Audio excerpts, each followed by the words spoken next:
Woodcliff Hotel and Spa has the perfect gift to blow somebody's mind, right? Wouldn't you love to do that? Just have them be so shocked that you got them something that they really wanted to get themselves, but they wouldn't get themselves, right? A spa treatment.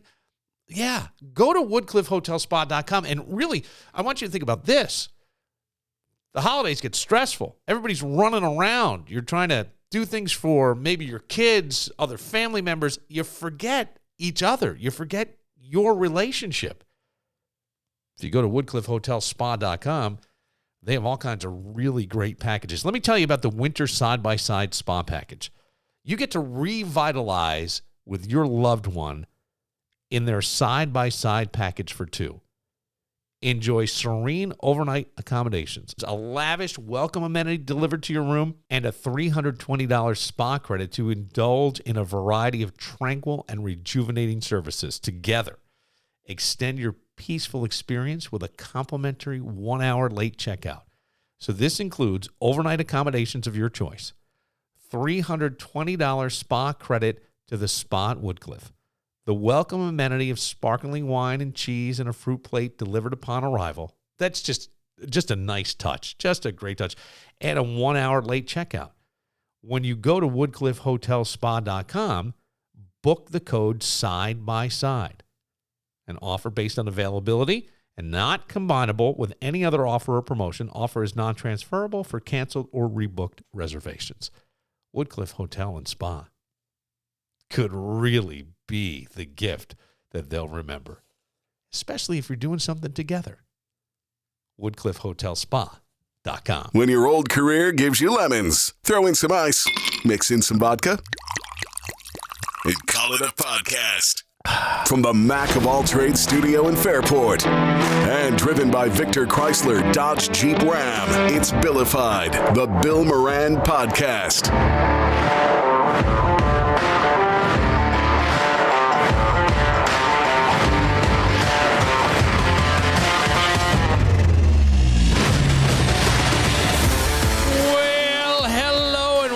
And thank you for getting your pod on. Thank you for telling a friend and spreading the word about the pirate ship. Thank you for sponsoring those that sponsor us. I love hearing about you going to BTBs. I love hearing about you going to Victor Chrysler Dodge Jeep Ram. Yeah. So tonight is going to be, or this episode is going to be a little different because anybody who's a parent knows sometimes you got to call an audible at the last minute. And, boy, normally we have Matt from BTB in here and the Soldier and Kevin. And I waved them all off, and we'll get into why in just a little while.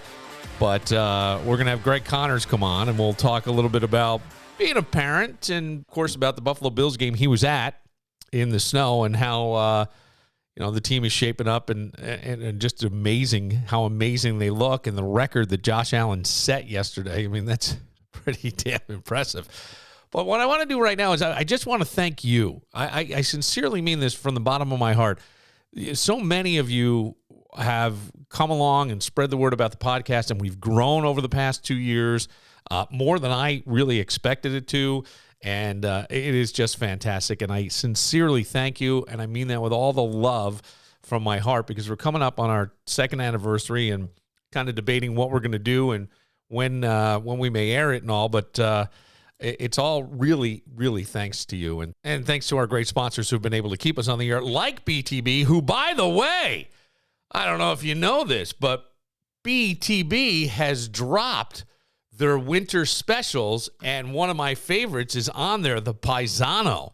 It's a chicken cutlet, supersada, pepperoni, salami, capicola, fresh mozzarella, arugula, roasted red peppers, balsamic vinaigrette, served with fries. You got to bring your appetite for this. It is on the winter specials. You're going to absolutely love it. How about meatloaf cupcakes? That's right, meatloaf cupcakes topped with garlic mashed potatoes, cheddar jack cheese, and bacon, choice of super salad. You got to check out the specials. You can do that at btbroc.com, BTB Rock, or follow BTB Wood Fire Pizza and Grill on Facebook. But I think that place is blows me away. The brunch is great. They just had a 90s themed brunch, and I think the doors were blown off the joint. So that is all fantastic. We'll take just a moment and be right back with our friend Greg Connors. We'll get to that right after this. Oh, Leo's knows you're busy. Maybe you're looking for a delicious grab-and-go gift. Leo's has their famous, festive, and best-tasting butter cookies in town, all decorated for Christmas for you. Plus, don't forget the cannoli. Leo's makes a variety of delicious, authentic cannolis and mini cannolis. Perfect as a gift. Perfect for yourself. Maybe you just want a gift for you. And with all the busy hustle and bustle, why not pick up dinner to go in the deli or order a hot meal from Leo's Cafe? Come on, what's the best thing about Leo's? Everything. On Despass Drive in East Rochester, open every day.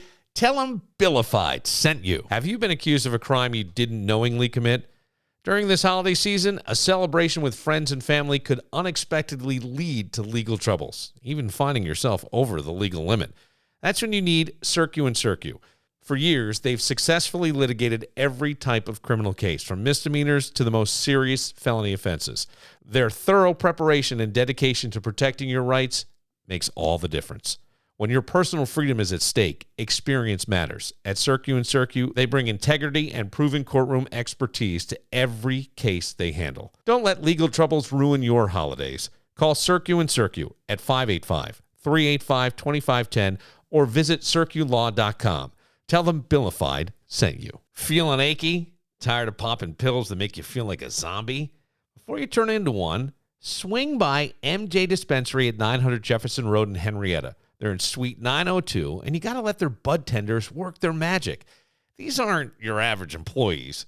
They're like wizards of wellness, man. Whether you're looking for gummies, pre-rolls, oils, or creams, they've got just the thing to help you chill and feel better. Head over to mjdispensary585.com. They'll even deliver to your door. MJ Dispensary, 900 Jefferson Road in Henrietta. They've got what you need to live better and maybe smile a little more, too. I got a condo in Manhattan. Baby girl, what's happening? You and your ass invited, so gonna get to clapping. Go pop it for a plan, pop it for me. Turn around and drop it for a plan, drop it for me. I'll rent a beach house in Miami. Oh, Greg Connors, man, I can't thank you enough. Things got a little topsy-turvy for me today, and but I did want to talk to you, and you were going to be on with us to talk about the exciting game in Buffalo. I mean, that was just nuts, and we'll get into all that. But I got to tell you, like, parenting, and I think you'll be able to relate to this a little bit better than maybe some other people. With Jameson, you know, he's 14, wanting to try out for basketball. Big focus for him. And yet at the same time is absolutely petrified to try out for basketball. Like it's been this like tug of war thing. And then on the way back from Thanksgiving, he's telling me about how he really, you know, basketball, he wants that to be his path, and, you know, this and that and the other thing. And then last night, I don't think slept at all. He was up by 5 a.m., and then I get a text later in the day saying, Dad, I don't want to do this. I think I just want to go to a CYO basketball, you know, league or something like that. Yeah. I think it'd be better. I don't think I'm ready. I don't think this. I don't think that. So I had, in the meantime, I'm scrambling. All normal and natural reactions. 100%. So here's where things get a little funky for me, because now I'm caught in the middle of this, because I had to take him out early the day they had a meeting, so we're a little behind on getting stuff in, and I'm emailing back and forth with different coaches and things, and I got to tell you, like, the team where he's at has been so amazingly wonderful. I have been blown away, and I told that to the athletic director today. So I say to him, he says to me when I pick him up, "You're disappointed, you're upset." And I said, I'm not. I said, "This is your choice." And he goes, "Well, that's a passive aggressive thing." And I said, and I said, "It's really not, because it is your choice, and that's it." And I said, "I don't really want to say anything because I don't want you to think I'm being passive aggressive. That's horrible. I don't want to do that to you." And this, So we go home, and he said, well, I just think you're disappointed, and, I know you really wanted me to do this. And I said, well, I think you really wanted you to do this. So he decides when he gets home he's going to take a shower. And I'm thinking, and he comes out, and I say to him, hey, listen, have a seat for a second. I said, I've been thinking about what you said and how you said I'm disappointed. And I said, I'm not disappointed if this is your choice, but I am disappointed because I don't think it's the choice you want to make, and I wish you would just push through the fear. I'm disappointed that you're not pushing through the fear. I said, because there's going to be other moments in life where you're going to have to push through that fear. And I said, then he goes, fine, I'll do it. I don't want to talk about it anymore. And as it turned out, since not all the paperwork was in, I went and I said to him, then we'll go and watch. You'll see what it's like. You'll see how they're running things, and you'll have a leg up, and hopefully everything gets cleared by tomorrow, and you can participate in day 2 of the tryouts. And they were all cool, right? So we went and we watched, and I think it changed the perspective. But there is that thing in life where everybody has that human experience where you push through fear, and I go, man, if there's anybody I know who has pushed through fear from, football and then playing at the collegiate level and pushing yourself through law school, I mean, don't tell me that there wasn't fear along the way, or at a couple moments going, what the F am I doing? I got to think. Bill, I mean, every step along the way, there was that fear. And the fear is failure, right? The fear is letting my parents down and failing, and then letting my family down and failing, and and then being judged as not being the person who I wanted to be. And I mean, the easiest story I can tell you about the fear of failure and not in questioning whether I was worthy or whether I had what it took, just like Jameson went through, is that I was at law school. Yeah. And I was out in Ohio all by myself. First time in my life I was really ever away from home, where I couldn't be and see my parents in like an hour or so. Right. And I'm out there on an island, and before school even started, classes hadn't even started yet. And I called my dad up, and I was like, Dad, I don't belong here. I don't belong here. The people here are smart. I don't fit in. I'm in the middle of nowhere in Ohio. This isn't the right thing for me. And my dad was like, look, you've never quit anything. He goes, you got to give it a try. He goes, you're quitting before you're even starting. So you don't even know what you're quitting on. What you're quitting on is a fear of not succeeding. Right. Because the only way you can improve yourself, the only way you can move to the next level, the only way you can grow is by going through these stages of fear and breaking through it. You're going to find out what your ceiling is. You can never touch your ceiling unless you fail. Right. And he goes, look, do me a favor. He goes, finish the first week. Stay there for a week. If after a week you feel like you don't belong and this isn't the right thing for you, that's fine. He goes, whatever you do, I support you. He goes, but I want you to, for yourself, I want you to give yourself a week. By the third day I was there, I was good. Yeah. Right. But I needed that, my dad, and just like you're not going to be disappointed in him if he tries something and fails. And I think what you were saying and what my dad was saying is that the disappointment comes in where you don't feel the comfort or the security in the relationship to try something and fail. Right. Exactly. The biggest successes come after failures. Absolutely. And, I said to him, what's the worst that's going to happen? You're going to be right where you are today. Right. If you don't make the team. And so then we went there. I think he felt a lot better, and hopefully all the paperwork, there's things from, because he was living with his mom in Alabama, just some paperwork things that may have gotten lost along the way. And some of that is I take full responsibility on. We'll figure it out. But in the meantime, it's more the attitude, because he did say to me, I was really upset, and I'm in with a counselor now, and I just don't want to do it, and I don't want to disappoint you. And I'm thinking, you're never going to disappoint me, right? You're just not. I don't want you to disappoint yourself, because I see what you're saying, and I know where you want to be, and I know what the path is that you want to go there, and this is an excellent coaching staff. So just getting through that fear, but boy, it's such a human thing. How many of us have not tried something for the fear of failure? And that's what he said to me is, if I don't make it, I don't I couldn't handle it. I wouldn't be able to handle it coming back here. And I thought, even that, I understand really well, because I never tried out for basketball because I never got cut from a team, and I knew I wouldn't make basketball. And I always wished that I had, especially got cut, worked hard, and came back, because that teaches you so much. That, those are the things. And I think sometimes I go, boy, that's terrible. I didn't have parents that were sports people. My dad was like, his father was a big athlete, got very injured, and wouldn't let my dad or my uncle really play sports. So my dad had no interest. And I don't know where mine came. I loved it. I loved all of them. I wanted to play everything.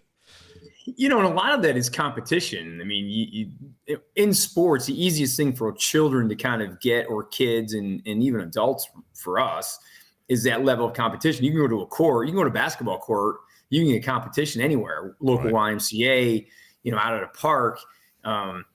But it's that level of competition, and where do you size up, and then how can you improve yourself? I mean, you asked me in one of our prior discussions, what motivates you? Yeah. What motivates you? Yeah. And what motivates me to work harder than everybody else and to do the things that I do is the fear to fail. I don't want to fail. I never want to fail. And I have failed. I have failed many, many, many times.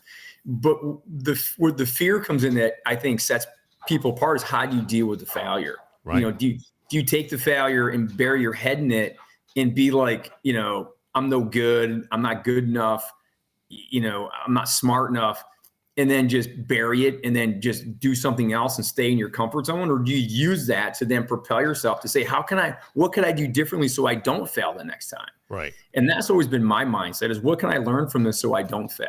And I do think that failure is one of the biggest teachers. As long as you don't bury yourself under the weight of the failure. You don't let it get so in your head that you're paralyzed now to even try anything again, because that was just so devastating.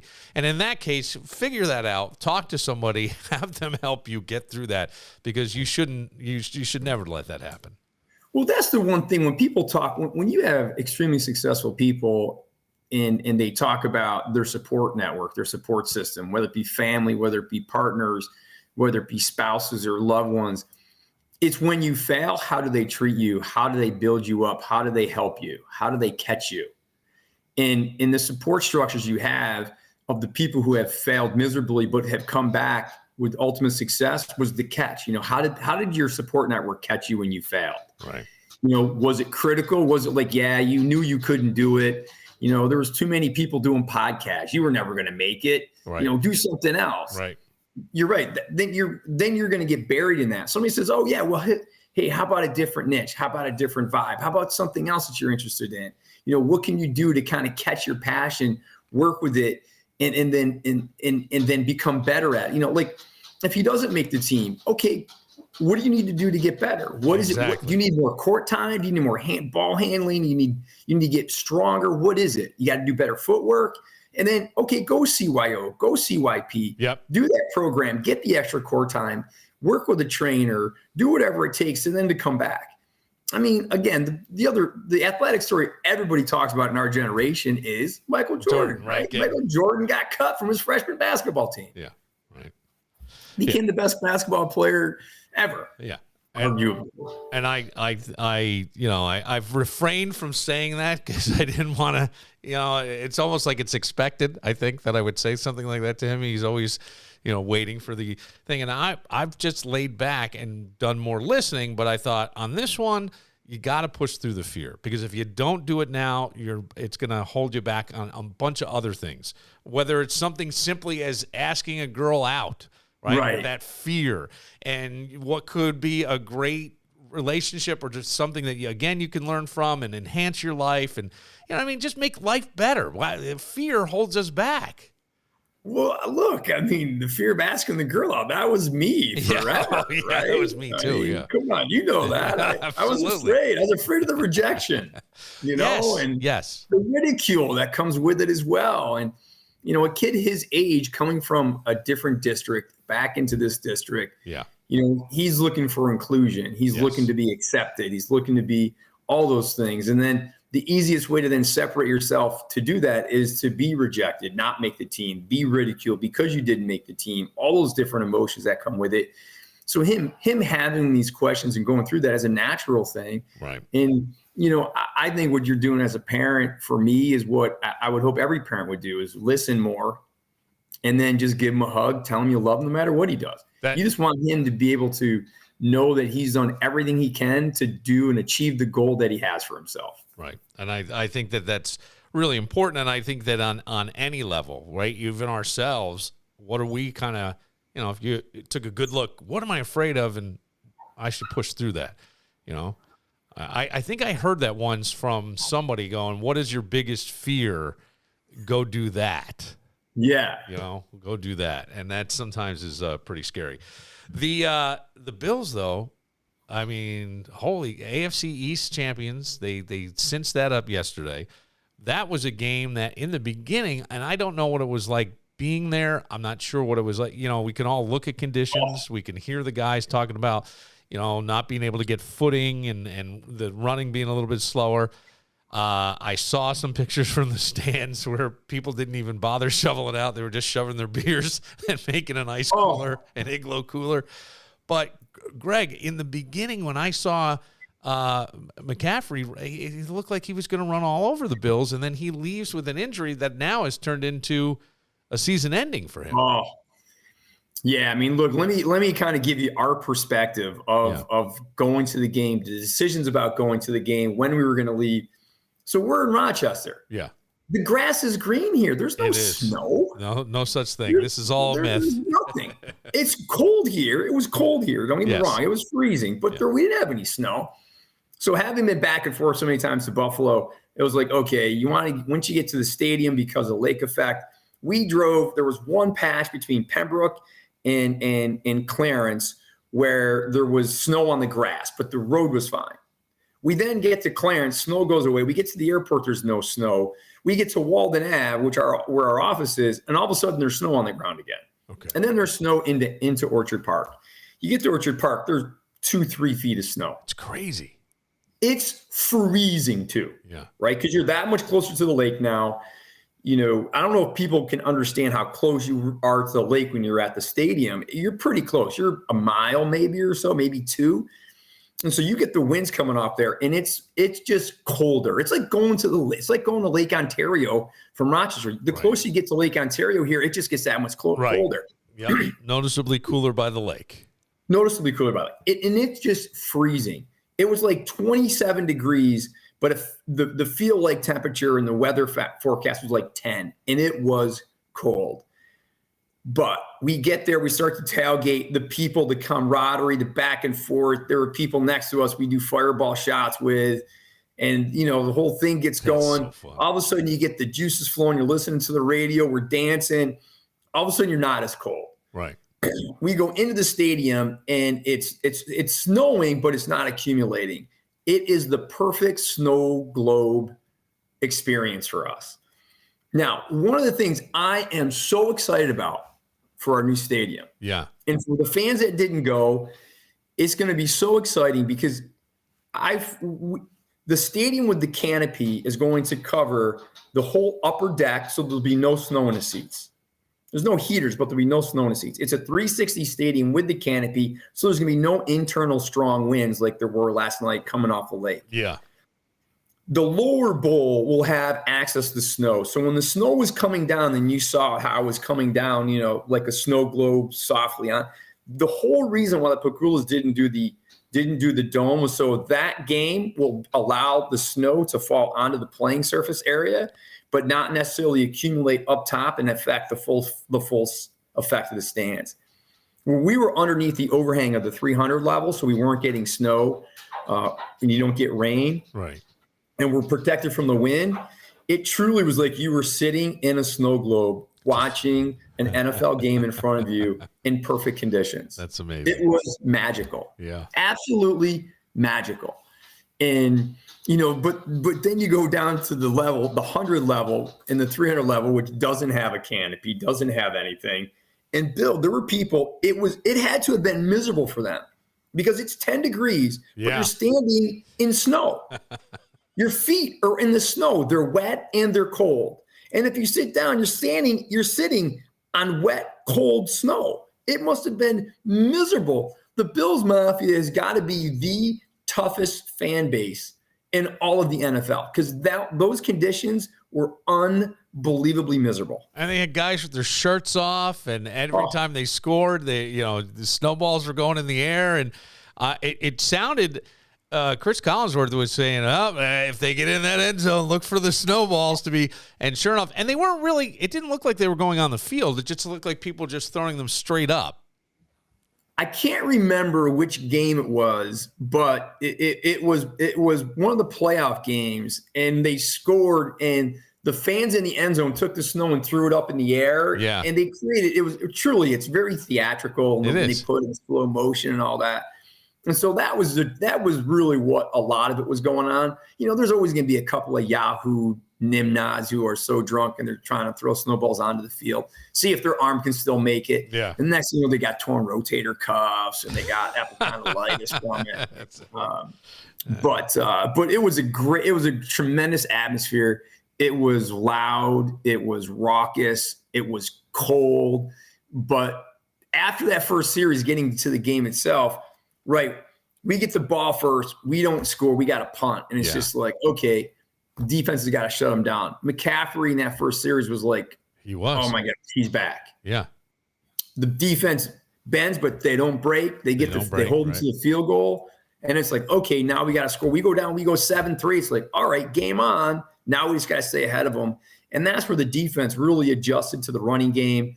The offense continued to do well. And then McCaffrey went down with that season-ending injury to his calf. Yeah, crazy to think. Boy, I hate that stuff. And I think it was a non-contact injury, was it not? I think it was non-contact. He had just taken a hand off. He was running. Yeah. And then you could see him. He went down. He went down all on his own. Yeah. I was a good buddy of mine, and his wife were with us. He's an Alfred grad, fraternity brother of mine, lives here in town. And we were joking. He was a 49ers fan. And it was just like, and as soon as McCaffrey went down, he's like, okay, we can leave anytime you're ready. Yeah.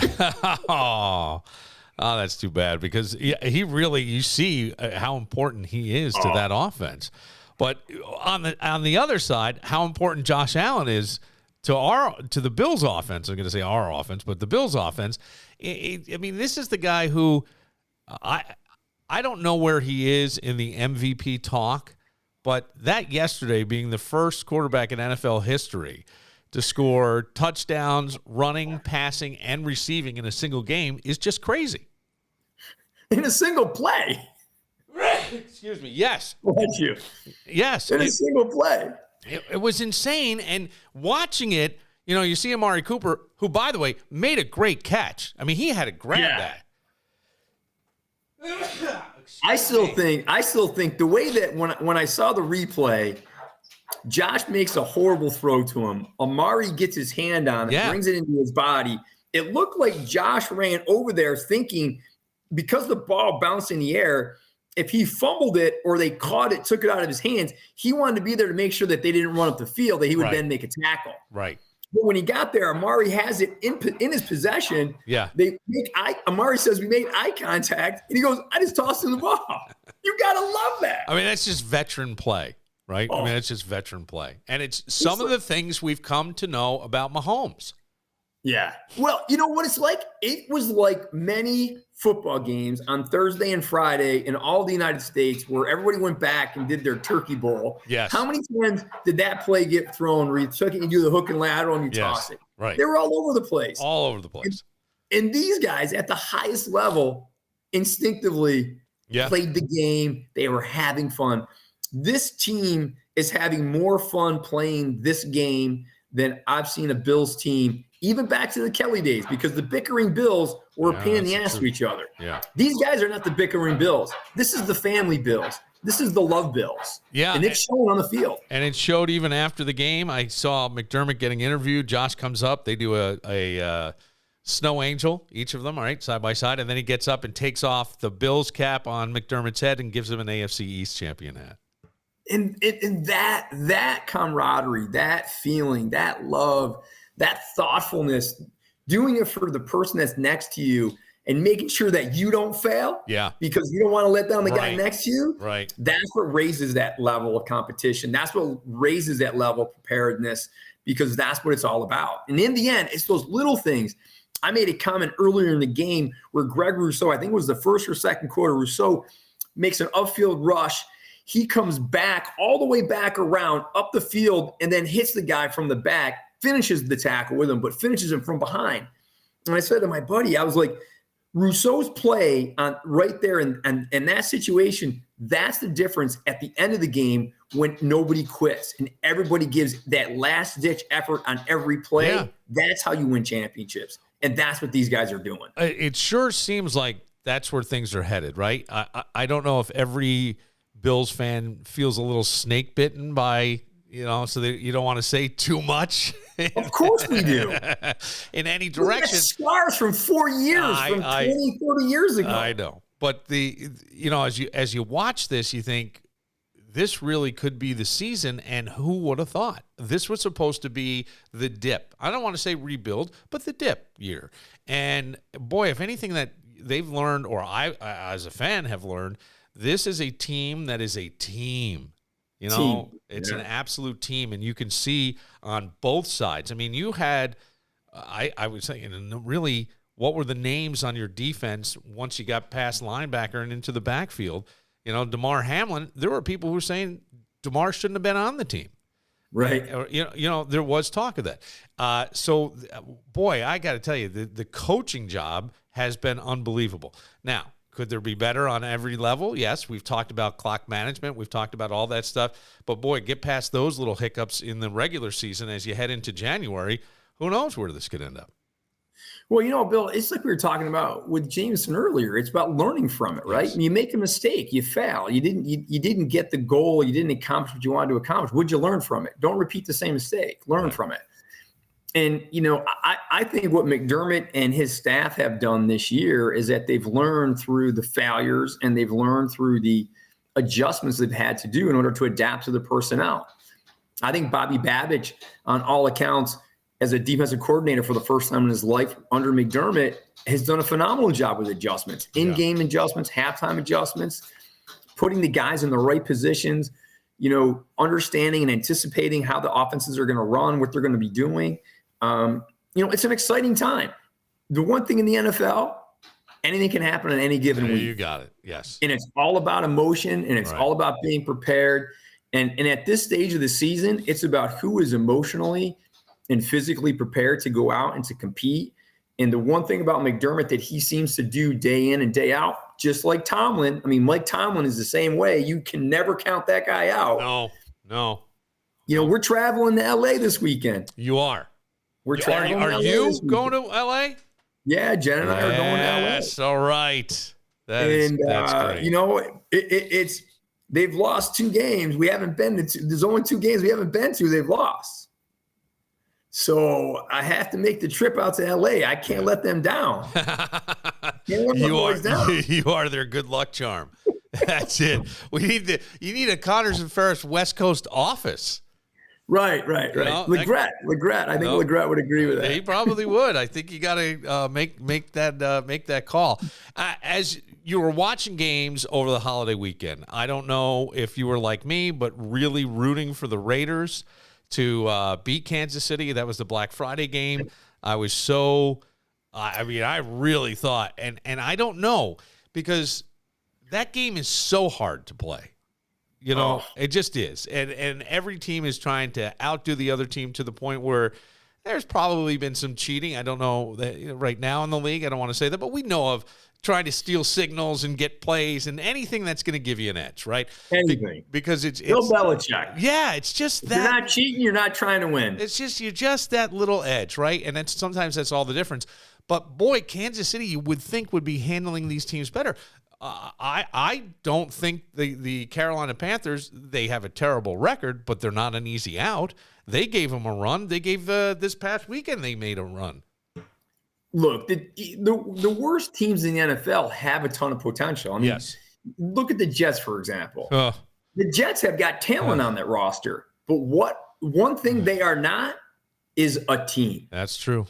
Yeah. And so there you any given day that those individuals can come together and catch a little energy, catch a break, catch a call, catch a fumble, whatever, anything can happen. Right. And was I rooting for the Raiders? I was a diehard Raiders fan on Good Friday. So was I. Yeah, I was. In fact, we actually went into Fairport because we wanted to go get a little TKs, and we stopped at the Village Inn, and we went to O'Connor's to watch the Raiders Chiefs game. Oh, nice. And it was brutal. I mean, to see the Raiders play. And again, last week I was saying, anybody that would listen to me, I was saying there's one team who was playing in the Super Bowl this weekend. There's one team that had a Super Bowl game this weekend. It was the Raiders. Yeah. That was their Super Bowl. It was. Yeah. Playing against the Chiefs, they're out of it. They're done. They wanted to win one game this year. It was beating the Chiefs in Kansas City. They had an opportunity. And what blew it? Lack of discipline. Yeah. It was the discipline that team did not have from the top down that ended up blowing it, right? And the one thing that McDermott has instilled in this team is that consistency of the discipline and preparation, which is why when you go into a team, look, if you're talking about if there's one of those trap weeks for the Bills at this stage of the season, it's this one, right? Yeah. You're going West Coast, right? You're going across the country. Time differentials, all the different things, the travel, the air flight, all that, dehydration, all that stuff that goes into it. And then the week after that, you got the best team in the NFC, arguably the best team in the NFL right now, the Detroit Lions. Right.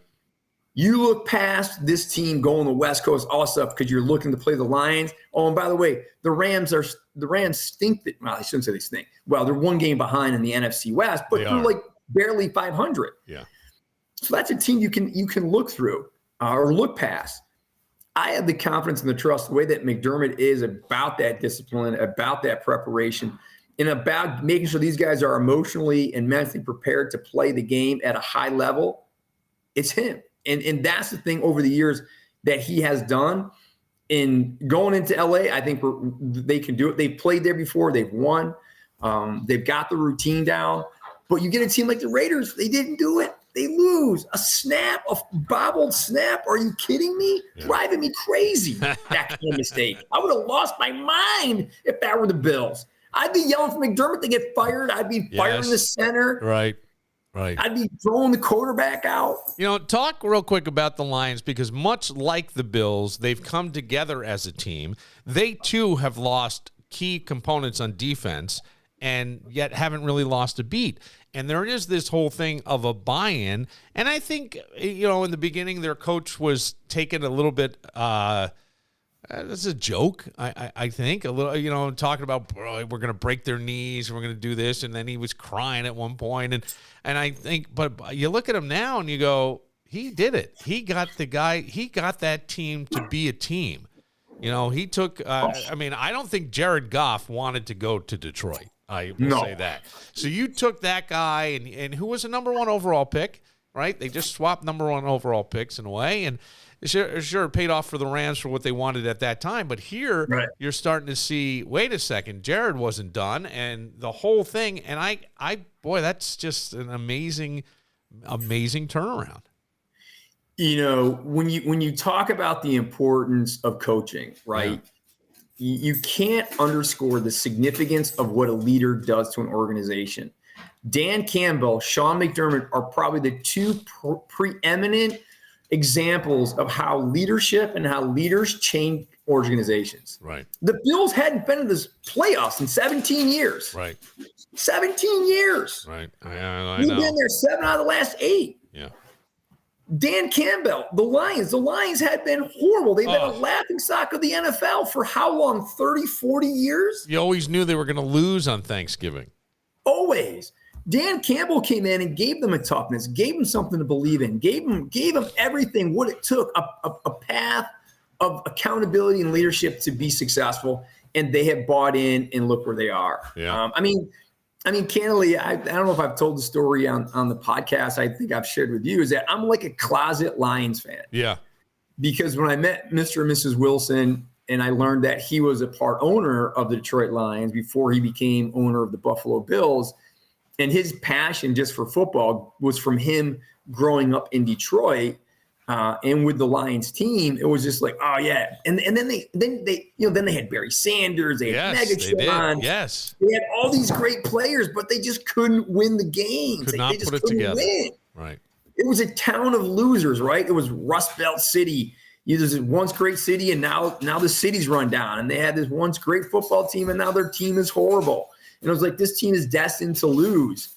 And then you bring in this strong leader like Dan Campbell, and the whole things have changed. And, I would love, it would be a great Disney movie to have the Lions and the Bills yes, it would. in the Super Bowl in New Orleans in February. Yep.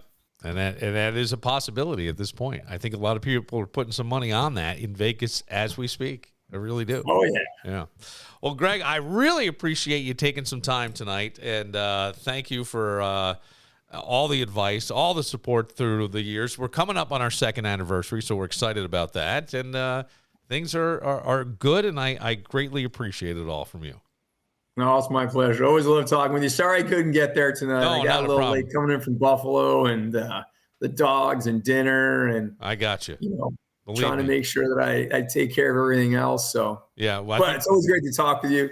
I hope Jameson does well. I just remember to keep and one of the things for me is when you're trying something new and you're going through those different challenges, is it's all about attitude, right? Yeah. Yep. It's all about attitude and effort. There's only, you can control your attitude, you control your effort. You can't control what other people are doing. You can't control the other things that are around you. All you control is how do you respond to it? What is your attitude about it?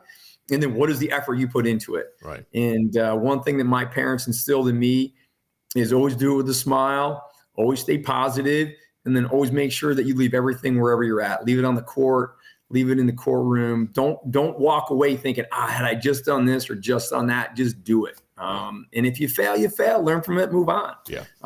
If you don't put everything out there and you fail, you always wonder, have I done that? You got it. Oh, God. So, yep. I know that. So good luck to Jameson. Well, tell him to keep smiling, keep working hard, and keep putting that effort in. And no doubt he'll be a hoopster. Well, I appreciate it. And thank you. And say hi to the dogs in the background and Jen and all the people at the Connors. I was going to say mansion, but we'll. Yeah, right. the Connors Resort. The Connors Resort. How's the kitchen, by the way? Oh, it's finally done. Look at that. We'll have you over so nice. you can have a little party here, definitely. Well, that would be great. Greg, thank you very much. Thanks, Bill. It's great seeing you. Nice Go Bills. Go Bills. There he goes, Greg Connors. For Greg Connors, I'm Bill Moran. We'll see you tomorrow. Since I left California, baby, things have gotten worse. Seems a land of opportunity for me is just a curse.